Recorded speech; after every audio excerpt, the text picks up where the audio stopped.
Thank you all for having me here today to talk. And actually, it's kind of interesting that Carl would say that because he kind of opened my mind up a little bit to some of the issues on the other side of the equation for me as well.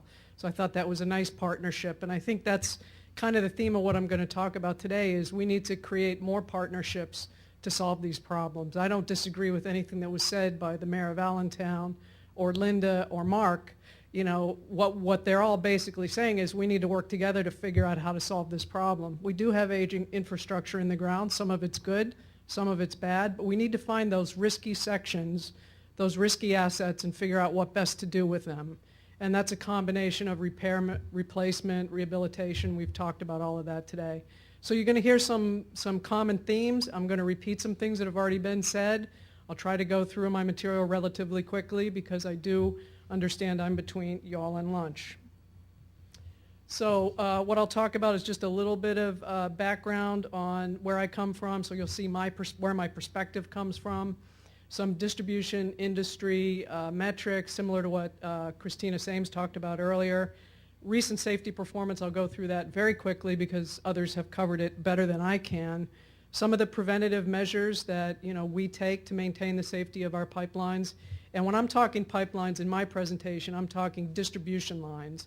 Those lines running down the streets in the neighborhoods in Allentown and and around the country, not the cross-country pipeline. So when I say pipeline, I'm really talking about mains. A little bit about fitness for service and how we apply that. Some talk about materials and one example of a partnership that I think is working very well on identifying these risks and solving the problem. This is where I come from. I'm in New England. We have 4 states within our service territory: Massachusetts, New York, Rhode Island, and New Hampshire. Within that territory, we have about 3.5 million customers, 2.6 million service lines, 1,800 stations. Those are regulator take stations where pressure is reduced and flow is measured. We have 36,000 miles of main, 29,000 miles of service piping, and 500 miles of transmission main.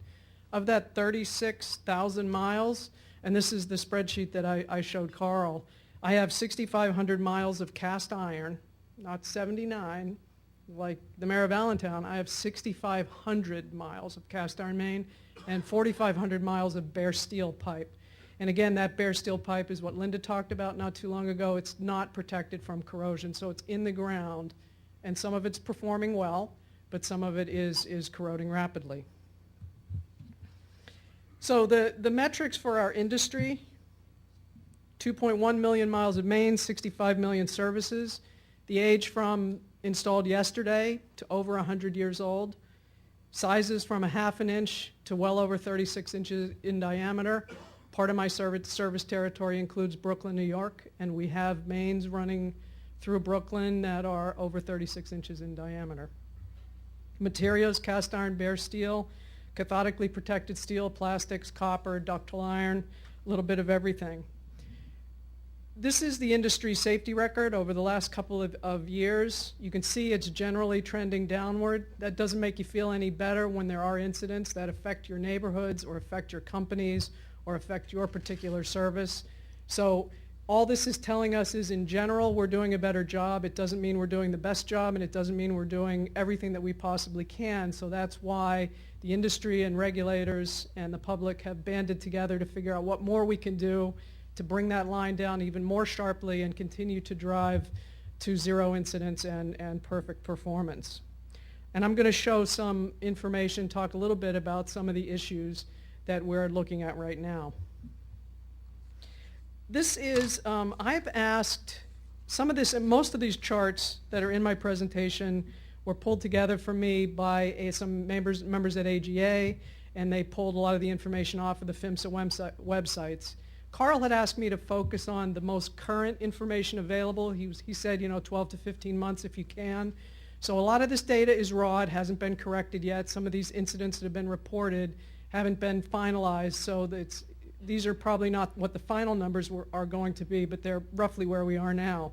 And the reason I wanted to show this is because it shows that there's a broad range of threats coming against our distribution system: excavation damage, incorrect operation, corrosion, material or equipment failures. natural force damages, other outside force damages, other outside forces like fires, vehicular damage, those kind of things. And then there's a big category up there, the light blue, where we haven't really got any information yet. This next chart I threw in just to kind of start addressing that age issue. Is age the biggest concern? I'm not really sure. These are the incidents that happened in that 2010-2011 timeframe, and you can see that every decade of pipe has had incidents, from the stuff installed in the 1920s through the stuff installed in 2000 through 2009. When you look at the incidents that have happened recently, they've happened across a broad range of ages. So it's not the only consideration, it's one. This is the materials. If you look at those same 220 incidents that happened over the last 15 months, they've happened in all materials: cast iron, copper, ductile iron, plastic, steel. So material is another consideration. But it kind of gets back to what Linda was talking about and what some others have talked about. It's not just the material, it's not just the age, it's not just any one of those things, but it's a combination of those things and how that was maintained and how it was operated and how it's managed over time. So what are some of the things that the distribution companies are doing to ensure public safety? There's a large number of things, but I'll just throw a few out there. We do perform leakage surveys, corrosion surveys, we patrol our lines, we inspect facilities, we perform locating services to make sure that those construction companies digging around our lines know where they are so they can avoid them. We monitor thousands of operational metrics, and we take all this information and we determine the fitness for service, and that's a term that's been used a lot over the last 2 days. But it's really deciding whether that particular pipe is good for the service that it's currently employed at, and if not, then it needs to be rehabilitated or replaced. And I'll talk just a little bit more about fitness for service because it does matter a great deal. We define it as the ability of different types of facilities or components to satisfactorily perform, and in our case, that's deliver gas safely and reliably. In order to do this right, you have to track and trend the conditions and the performance of the pipe. And the things that we take into consideration, again, are age, material, maintenance records, operating records. There's other things, installation details, the level of construction activity that has happened around that pipe, the soil conditions. I mean, there's a very, very long and extensive list of factors that kind of play into how that pipe is fit for its existing service or not fit. And then when you boil this all together and you do your analysis, each company, and this is our distribution integrity management plans, then you determine whether that pipe should be repaired, should be replaced, should be rehabilitated or reclassified. I didn't put that on there.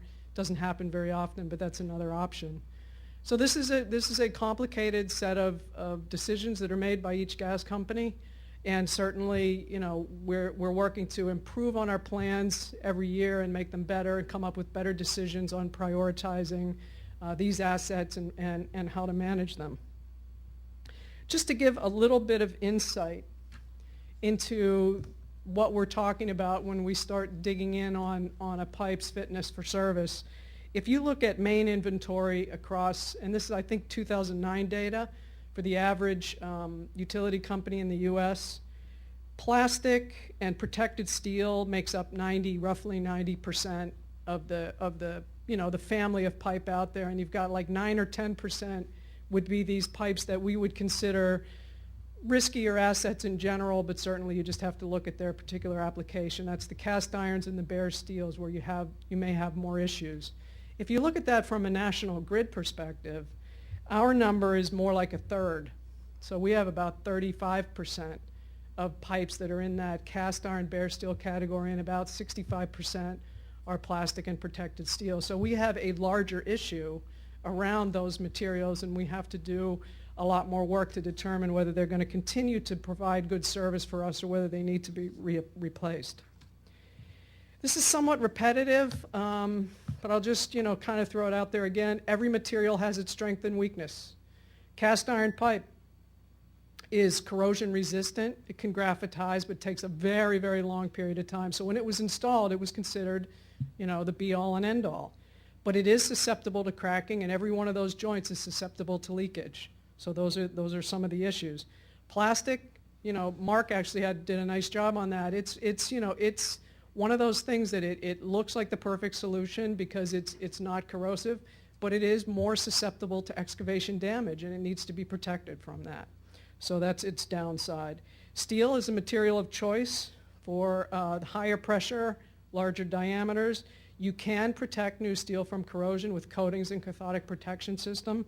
It is more resistant to excavation damage, but it is the most expensive pipe to install, so you have to balance the ratepayers' impact on higher rates if we installed steel everywhere versus the lower rate impact of installing plastic. So that's kind of the downside and upside of each of the materials that we have to choose from as we build and repair our systems. So basically, when you go through the decision-making process on whether to repair or replace, and you look at age, you look at material, operating characteristics, and all of that, you end up coming up with a solution that says, I'm going to repair these assets, I'm going to replace these assets, and I'm going to rehabilitate those.